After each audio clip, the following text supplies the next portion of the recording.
এই যে লক তালা, এটা হচ্ছে তালা, এখানে লক দিবে, এখানে কোনো ওই মুখ পান দিবে না আর কি, মানে যে সামনে তাকে ওটা দিতে হয় না, কারণ এটা তো জায়গা ছোট, বুঝেন নাই? এই যে লক তালা, চাবি ঢুকাবে এই কাঠে, ঠিক আছে?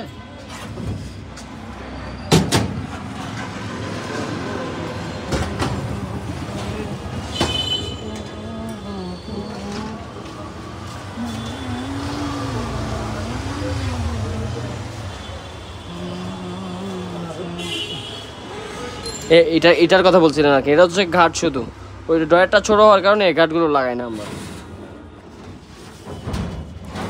চাবি এখানে ট্যাপ মেরে দিব, ঠিক আছে?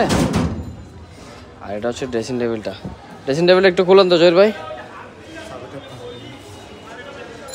ড্রেসিং টেবিলটা খুলেন।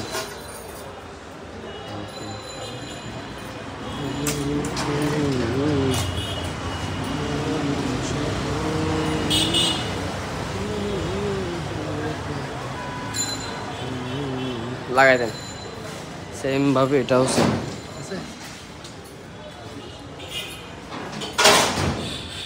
মাশাআল্লাহ অনেক সুন্দর হয়েছে, কালার টাচ আপ করো, কালার টাচ আপ।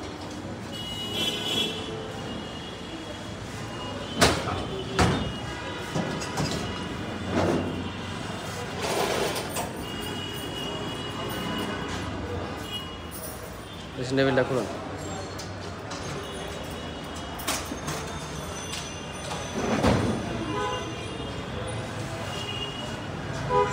লাগাই দেন।